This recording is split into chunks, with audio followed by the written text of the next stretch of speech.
मेरा नाम शुभम। बचपन से मेरे मम्मी पापा ने मुझे पढ़ाई करने के लिए मामा के यहाँ भेजा था। पढ़ाई पूरी होने के बाद मैं मुंबई अपने घर आ गया। दरअसल मैं हर साल अप्रैल से मई महीने की छुट्टियों में घर आया करता था। अभी मेरे परिवार में मम्मी पापा, बड़े भैया, भाभी और एक बड़ी बहन है। यही मेरा प्यारा सा परिवार है। अभी मैं पढ़ाई खत्म करके मुंबई में अच्छी सी जॉब की तलाश में था, पर मैंने एक साल थोड़ा मजे करने का सोचा था। आसपास के थोड़े फ्रेंड्स भी बना लिए थे। भगवान की कृपा से हमारे पास सब कुछ था। पूरा साल मैंने एंजॉय किया। घर के लोगों ने भी मुझे कुछ नहीं कहा। बस अब मुझे अच्छी सी जॉब ढूंढनी थी। मैंने कई जगह ऑनलाइन फॉर्म भर दिए, पर मनचाही जॉब नहीं मिल रही थी। 1-2 महीने यहाँ वहाँ बस इंटरव्यू देता रहा, और ऐसे ही एक दिन नीलिमा भाभी मेरे पास आई और मुझे दिलासा दिया और कहा, देवर जी ऐसे हार मत मानिए, कोई बात नहीं, आपको अच्छी सी जॉब मिल जाएगी और इस महीने में आपको कुछ अलग अनुभव करने को मिलेगा। मुझे कुछ समझ नहीं आ रहा था कि भाभी क्या कह रही थी। भाभी आप क्या कह रहे हो, मुझे समझ नहीं आ रहा। कुछ नहीं जी, इस महीने में क्रॉस ड्रेसिंग डे है। तभी वहां माँ दाखिल हो गई और भाभी उठकर तुरंत रसोई घर में गई। मैंने माँ से कहा ही, माँ ये क्रॉस ड्रेसिंग डे क्या है? तभी माँ गुस्सा हो गई। ये नीलिमा भी ना, अभी इसे बताने की क्या जरूरत थी? अरे शुभम बेटा कुछ नहीं, वो ऐसे ही। नहीं माँ, मुझे जानना है। चलो ठीक है। इस दिन महिला पुरुष के कपड़े पहनते हैं और पुरुष महिलाओं के, पर भाभी ने इसका जिक्र क्यों किया? क्योंकि यह दिन हम सालों से मनाते आ रहे हैं। मतलब पिताजी और बड़े भैया महिलाओं के कपड़े पहनते हैं? हाँ बेटा, अभी मुझे समझा कि भाभी ऐसा क्यों कह रही थी। देख, तुझे इन सब में पढ़ने की कोई जरूरत नहीं है। तू चाहे तो मामा के यहाँ जा, फिर हफ्ते भर में आ जाना। नहीं माँ, मुझे भी शामिल होना है। आखिरकार सभी अपने ही हैं ना। हाँ बेटा, सभी अपने ही हैं, पर देख पूरे दिन तुझे लड़कियों के कपड़ों में रहना पड़ेगा। बाद में कोई बहाना नहीं चलेगा। ठीक है माँ, पर पिताजी और भैया भी होंगे ना मेरे साथ? हाँ होंगे ना। चल फिर बता क्या पहनेगा उस दिन? मैंने कहा कि वही जो भैया और पिताजी पहनेंगे। अरे वो दोनों तो साड़ी पहनेंगे। क्या तू भी साड़ी पहनना चाहता है? क्या साड़ी? मुझसे साड़ी नहीं संभाली जाएगी। मैंने सुना है कि बहुत सारी औरतें साड़ी को लेकर शिकायत करती हैं, और यहाँ पिताजी और बड़े भैया साड़ी पहनेंगे। तू एक काम कर, तेरे बहन के कपड़े पहन ले, उसमें तुझे आसानी होगी। वैसे माँ ये दिन कब है और कितने सालों ये सब चल रहा है? ये सभी तुम तीनों के जन्म के पहले से चल रहा है, और 31 मार्च को यह दिन मनाया जाता है। तभी से हमारे परिवार में एक अनोखा दिन अनोखी तरह से बिताया जाता है।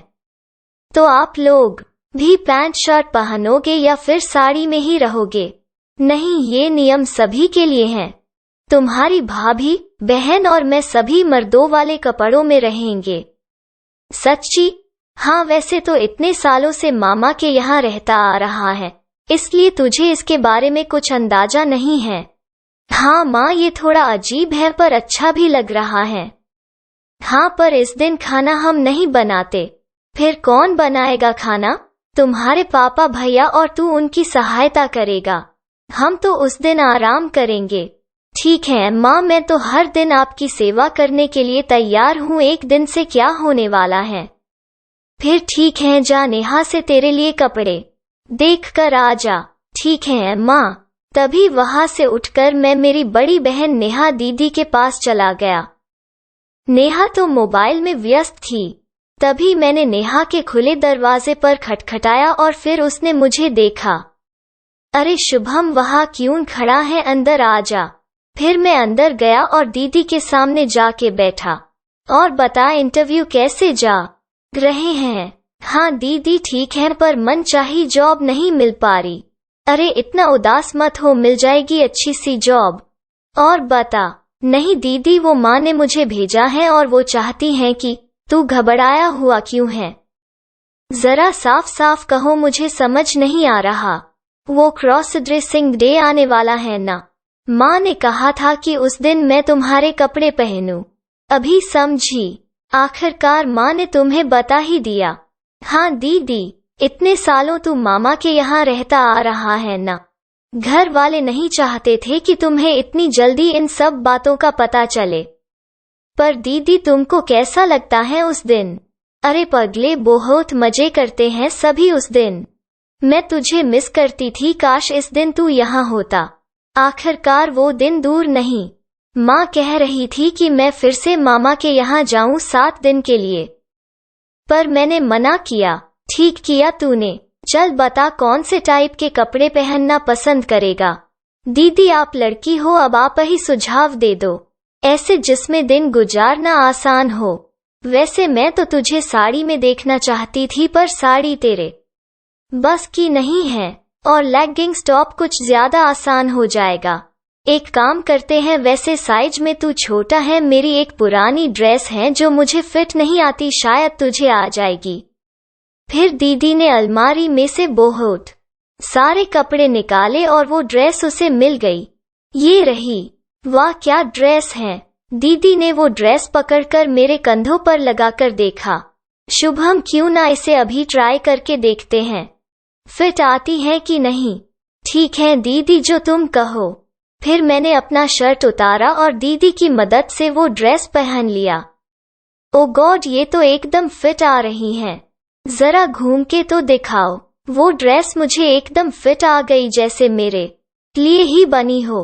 वो गुलाबी रंग की ड्रेस जमीन से 1 हाथ ऊपर थी और घूमने पर वो फैल रही थी और उसकी सुंदरता बढ़ रही थी। फिर दीदी ने उसका दुपट्टा मेरे कंधे पर सेट किया और कहा, ये चलेगा ना शुभम? क्या इसमें पूरा दिन निकाल लोगे? हाँ दीदी, शायद इसमें आसानी होगी। तभी भाभी रूम में दाखिल हो गई। ओए होए, आज क्या क्या देखने को मिल रहा है। मेरी एक नहीं दो नंद। हाय राम, किसी की नजर ना लगे। भाभी प्लीज ऐसे मत कहो ना, मैं शर्माते हुए कहा। सॉरी शुभम जी, मुझे माफ करो। नीलिमा भाभी बस करो, अभी नया है वो। भाभी का बुरा मत मान शुभम, बस मजाक कर रही हैं। ये वही अनारकली ड्रेस है ना जो मेरी शादी में पहनी थी नेहा? हाँ भाभी, वही अनारकली सूट है। अब मुझे नहीं आता ये, मेरे लिए नहीं तो शुभम के लिए सही। चलो फिर, देवर जी का भी इंतजाम हो गया। वैसे भैया कौन सी साड़ी पहनने वाले हैं? वही जो उन्होंने मुझे बर्थडे पर गिफ्ट करी थी। वाह, वो साड़ी मुझे भी पसंद आई थी। क्या तुम उसका ब्लाउज उनके साइज में अल्टर करवा के दोगी? क्यों नहीं। उनकी बातें सुनकर मुझे बोर हो रहा था। फिर मैंने वो ड्रेस निकालकर दीदी के बिस्तर पर रखी और मैं वहां से निकल गया।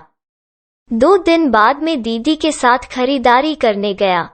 मुझे पता नहीं था कि हम कहाँ जा रहे हैं। नेहा दीदी स्कूटी चला रही थी।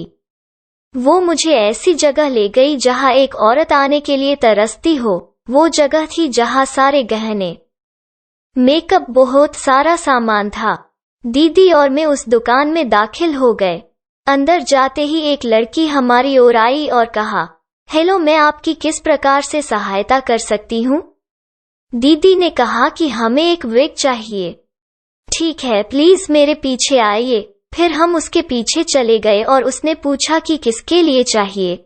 दीदी ने बिना किसी हिचकिचाहट से मेरी ओर उंगली करके कहा, इसके लिए। मुझे तो शर्म आ रही थी। फिर उस लड़की ने मुझे कुर्सी पर बैठने के लिए कहा। उसके बाद मुझे विग कैप पहनाई। दीदी से पूछने लगी कि मैम कौन सी वाली विग आपको चाहिए? तो दीदी ने 3-4 चुनी और एक एक करके उस लड़की ने मुझे पहनाई और सामने आईने में देखकर मैं खुद को पहचान नहीं पा रहा था। सभी होने के बाद दीदी ने मुझसे पूछा कि शुभम कौन सी वाली पसंद आई? मुझे कुछ समझ नहीं आ रहा था। मैंने कहा कि कौन सी भी ले लो, मुझे सारे अच्छे लगे। दीदी समझ चुकी थी कि मुझे पूछने का कोई फायदा नहीं है। दीदी ने एक विग चुनी और पैक करने के लिए कहा। फिर हमने चूड़ियां खरीदी, पायल, क्लिप वाले झुमके, गले का हार, थोड़ा मेकअप का सामान, सभी का बिल दीदी ने भर दिया। फिर मैंने नेहा दीदी से पूछा कि दीदी ये सब किसके लिए हैं? अरे पगले, सब तेरे लिए हैं, माँ ने कहा था कि सब नया लेकर आना। तुम पहली बार करने वाले हो इसलिए। पर इतना खर्चा क्यों? अरे तू टेंशन मत ले, पैसों का पिताजी है ना। फिर भी अब दिमाग मत खा मेरा, चल तेरे लिए ब्रा भी खरीदनी है। क्या? नहीं, मैं नहीं आने वाला उस दुकान में। अरे अब तेरा नाम नहीं लूंगी, मेरे ही नाप का लेती हूँ, पर लेनी तो पड़ेगी। ठीक है, मैं यही बाहर खड़ा हूँ, आप ले आओ। फिर दीदी दुकान में जाके लेकर आई। उसके बाद हम दोनों घर की ओर निकल पड़े। घर आते की माँ ने पूछा कि हो गई शॉपिंग? हाँ हो गई। क्या क्या पसंद किया फिर मेरे बेटे ने? कुछ नहीं माँ, सब मैंने ही खरीदा। ये सभी जगह बस पुतले की तरह खड़ा था। तो क्या करता मैं? तुम लड़कियों का सामान जो ले रही थी उसमें मुझे थोड़ी कुछ पता है। कोई बात नहीं बेटा, जाओ अब आराम करो, थक गए होगे। हाँ, थोड़ी देर सो लेता हूँ। फिर शाम को दीदी ने जो कुछ भी खरीदा था वो मम्मी और भाभी को दिखाया। तीनों हंस रहे थे। भाभी बोली काश मैं शुभम को साड़ी में देख पाती। हाँ भाभी, मुझे भी देखना था, वो दोनों माँ से कह रही थी। और मैं दूर से उनकी बातें सुन रहा था। मैं साड़ी नहीं पहनना चाहता था। माँ ने कहा तुम दोनों चुप हो जाओ, उसका पहली बार है, क्या पता उसे ये सभी अच्छा ना लगे। मेरे खातिर वो यही रुका है, मैं उसे निराश नहीं करना चाहती। फिर सभी अपने अपने कमरे में चले गए। समय तो तेजी से कट रहा था और मुझे अब तक जॉब भी नहीं लगी थी। फिर सभी लोग जिस दिन का इंतजार कर रहे थे वो दिन आखिरकार आ ही गया। भैया ने भी मेरा हौसला बढ़ाया। मेरी तैयारी की पूरी जिम्मेदारी नेहा दीदी पर थी। इस दिन पिताजी और भैया ऑफिस से छुट्टी लेते थे। सुबह 8 बजे मेरी नींद खुली। बाहर जाकर देखा तो सभी गायब थे, बस रसोई घर से कुछ आवाज आ रही थी। मुझे लगा माँ होगी तो मैं वो चला गया। मैंने माँ को आवाज दी, तभी माँ ने मुझे पलटकर देखा। मेरी आंखें बड़ी हो गई क्योंकि माँ की साड़ी पहने पिताजी थे। अरे शुभम, उठ गया तू? जा जल्दी नहाकर तैयार होकर आ। तेरी माँ भाभी के साथ सब्जी लेने गई हैं। आज बहुत काम है, मुझे मदद की जरूरत पड़ेगी। ठीक है पापा। अरे आज के दिन मैं तुम्हारी माँ हूँ। ठीक है मम्मी। फिर मैं नहाने चला गया और नहाकर दीदी के कमरे का दरवाजा खटखटाया। दीदी तो अभी भी सो रही थी। मैंने बार बार खटखटाने से दरवाजा खोला। अरे शुभम, क्या टाइम हुआ है? दीदी 7:15। अरे बाप रे, इतना लेट, चल जल्दी अंदर आ जा। फिर दीदी ने मुझे फटाफट तैयार किया। उसने मुझे ब्रा पहनाकर पूछा लड़कियों की अंडरवियर पहनेगा? मैंने मना किया। ठीक है। फिर दीदी ने दूसरी ड्रेस निकली जिसकी पैंट धोती की तरह थी और कुर्ते जैसा टॉप। मैंने दीदी से कहा कि दीदी हमने तो दूसरी ड्रेस चुनी थी ना। हाँ मुझे पता है। माँ ने कहा कि वो ड्रेस शाम को, अभी इसी से काम चलाना पड़ेगा और अभी रसोई में मदद भी करनी है ना, तो वो ड्रेस खराब हो सकती है। फिर वो ड्रेस की पैंट पहनते वक्त मुझे अजीब ही महसूस हुआ, जैसे वो कपड़ा मेरे त्वचा से घर्षण करता। मेरे पैर के रोंगटे खड़े हो रहे थे।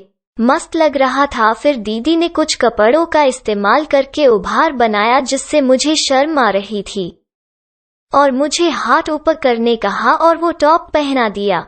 दीदी ये कौन सी ड्रेस है? अरे ये पटियाला सूट है, तुम पर जच रहा है, जरा एक मार घूम के तो दिखाना। अरे वाह, अब लग रही हो ना परम सुंदरी। कुछ भी दीदी। चल बाबा जल्दी यहाँ बैठ जा, नहीं तो मम्मी मुझे डांटेगी।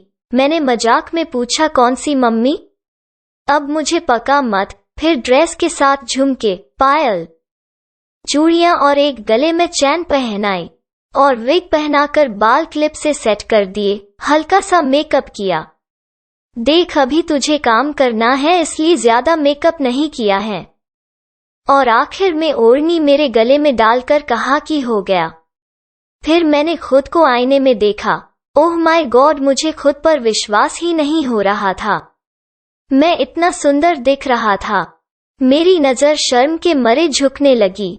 अरे अरे, अभी से शर्माने लगी, अभी तो शुरुआत है। अब जाओ बाहर और सुनो, आज के दिन तुम्हारा नाम नेहा है और तुम मुझे शुभम कहकर बुलाना। मैंने पूछा, ऐसा क्यों? इस दिन सभी रोल बदलते हैं। ये पहले से चलते आ रहा है, मुझे ज्यादा नहीं पता, पर हर वक्त मैं तुम्हारा रोल किया करती हूँ। सो आज तुम मेरा रोल करोगे? ठीक है दीदी। दीदी नहीं, शुभम कहो। भैया को भाभी, पिताजी को मम्मी समझाना। हाँ शुभम। ये हुई ना बात। फिर मैंने धीरे से दरवाजा खोला तो मम्मी और भाभी घर आ चुके थे। उन्होंने मुझे आते वक्त देखा और दोनों मेरी ओर देखकर मुस्कुरा रही थी। मुझे देखकर माँ ने मुझे पास में बुलाया। फिर मैं चलते चलते जा रहा था, वैसे मेरी पायल आवाज कर रही थी। हाथ के हिलने पर चूड़ियां खनक रही थी। वाह क्या सुंदर दिख रही हो। फिर माँ ने मुझे माथे पर किस किया और जोर से गले लगाया और कहा, किसकी नजर ना लगे। ये लो सब्जी और रसोई घर में लेके जाओ, तब तक हम सब तैयार होकर आते हैं। फिर मैं सब सामान लेकर रसोई घर में चला गया। देखा तो भैया भी वो मौजूद थे। भैया ने भी पिताजी की तरह भाभी की घरेलू साड़ी पहनी थी। दोनों ने मुझे देखकर मेरी तारीफ की, मैं भी उनकी तारीफ की। भैया और पिताजी को देखकर ऐसा लग रहा था कि साड़ी संभालना उनके लिए आम बात थी, मानो सालों से पहनते आ रहे हो। पिताजी, अब मैं क्या करूं? अरे तुझे नेहा ने बताया नहीं कि? अरे सॉरी मम्मी जी, मुझे आदत नहीं है। ठीक है बेटा, आदत की बात नहीं है, पर इस दिन बहुत मजा आता है। तुम एक काम करो, ये ओढ़नी को ऐसे एक कंधे से लेकर दूसरी ओर कमर पर बांध दो। मुझे समझ नहीं आ रहा था। नीलिमा जरा उसकी मदद करो। तभी भैया मेरे पास आए तो भाभी की साड़ी पहने हुए थे। जैसे वो नजदीक आए वैसे उनकी बदन से लेडीज परफ्यूम की महक आई, जो मुझे बहुत पसंद आई। वाह भाभी, परफ्यूम अच्छा है। तुम्हें पसंद आया नेहा? हाँ मुझे भी मिलेगा। ठीक है रुक, लेके आती हूँ। ओढ़नी सेट करके भाभी, मेरा मतलब भैया, अरे आपको पता ही होगा कि क्या चल रहा है। फिर वो मेरे ऊपर भी छिड़क दिया और अभी मेरे भी बदन से वही महक आ रही थी। तभी माँ के रूप में पिताजी ने कहा कि चलो तुम दोनों बहुत टाइम पास कर रही हो, यहाँ खाना भी बनाना है। चलो सारी सब्जियां यहाँ टेबल पर निकल लो और अच्छे से धो के लेना। फिर असली काम शुरू हो गया। भाभी को पूरे घर में झाड़ू लगाने कहा और मुझे सब्जियां धोने। सुबह से कुछ खाया भी नहीं था, धीरे धीरे भूख लगने लगी थी। फिर मैंने पूछा कि माँ भूख लगी है? अरे अब तक घर के मर्दों ने कुछ नहीं खाया है, जब तक वो नहीं खाते तब तक हम कैसे खा सकते हैं। तभी हॉल से बड़ी आवाज आई, अगर मेरे बेटी को भूख लगी है तो दे दो उसे खाने। अभी नहीं है, वो सीख रही हैं। वो मेरी माँ थी। तभी रसोई से आवाज गई, ठीक है जी जैसा आप कहे। फिर मुझे खाने के लिए वेफर दिए और मेरी भूख थोड़ी मिट गई। मैं माँ को देखना चाहता था, पर क्या बहाना बनाकर जाऊं, कुछ समझ नहीं आ रहा था।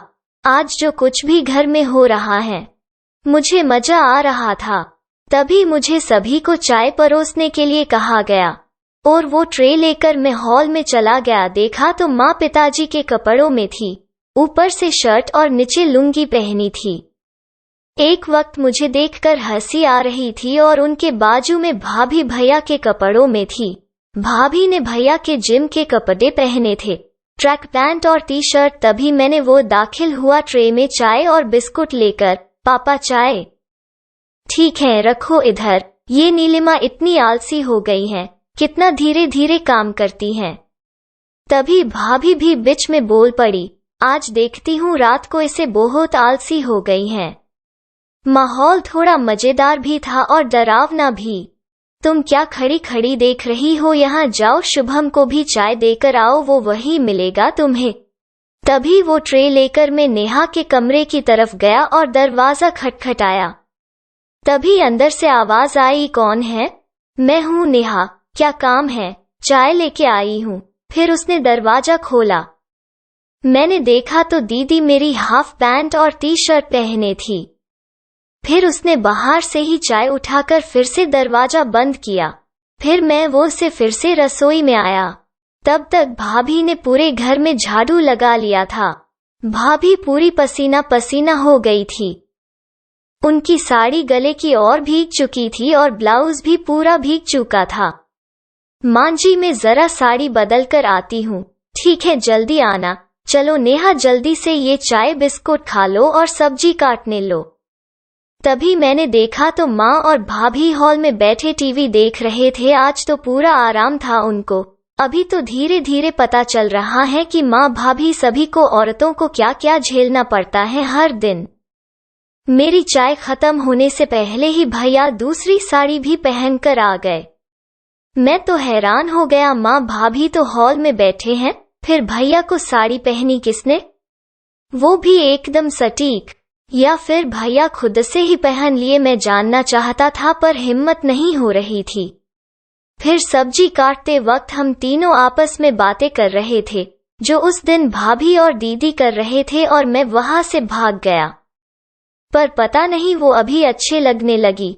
वो दोनों ज्यादातर साड़ियों के बारे में ही बातें कर रहे थे। तभी मैंने पूछा कि आप दोनों को साड़ी में असहज नहीं लगता क्या? तभी मुझसे कहा गया कि जिस दिन तुम साड़ी पहनोगे उस दिन पता चलेगा, और आप दोनों तो आसानी से साड़ी संभाल लेते हो जैसे हर औरत। मुझे लगता है कि आप काफी वक्त से साड़ी पहनते आ रहे हो। दोनों की आवाज बंद हो गई। तभी हॉल से आवाज आई, नेहा जरा यहाँ तो आना। शायद माँ ने भी सभी सुन लिया था। तभी मैं हॉल में चला गया और वहां जाकर मुझे बैठने कहा गया। अरे बेटा, जरा मेरे बालों में तेल तो लगाना। मुझे तेल से नफरत थी। माँ को भी पता है, पर शायद मेरी परीक्षा ली जा रही थी, इसलिए बिना कुछ सोचे मैंने काम शुरू किया और माँ के सर की मालिश कर रहा था और मेरी चूड़ियां खनक रही थी। तभी मेरे बाल क्लिप से निकल गए और मेरे चेहरे पर आने लगे। उस वजह से मुझे देखने में दिक्कत होने लगी और मेरे दोनों हाथ भी तेल से भर पड़े थे।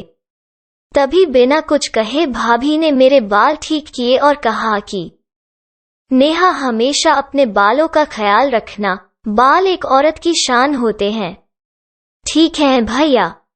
एक काम करो, अब मेरे भी सर में थोड़ा मसाज करो। फिर मैंने उनके भी सर पर तेल लगाकर मालिश करी।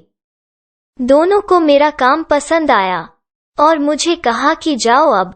फिर मैं फिर से रसोई घर में गया। लगभग सभी सब्जियां काट कर हो चुकी थी और सिर्फ पकाना था। अब मेरा कुछ काम नहीं था।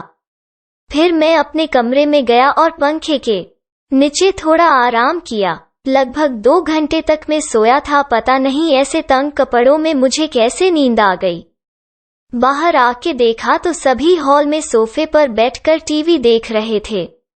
सभी ने प्यार से एक दूसरे को पकड़ रखा था। तभी मेरे फोन की रिंग बजी और मैंने फोन उठाया तो एक लड़की की आवाज थी। उसने कहा कि आपका जॉब के लिए सिलेक्शन हो गया है, और मैं दौड़ा दौड़ा हॉल में चला गया। मेरी पायल की आवाज से उन्होंने मुझे आते हुए सुना। अरे नेहा, तुम भाग क्यों रही हो? क्या हुआ? माँ, मेरा जॉब के लिए सिलेक्शन हो गया। ये सुनकर सब खुश हो गए। फिर खाने का समय हुआ। सभी खाने के लिए बैठ गए, सिर्फ पिताजी को छोड़कर, क्योंकि माँ भी ऐसा ही करती हैं। पहले सभी को खाना परोसती हैं, फिर आखिर में खाना खाती हैं।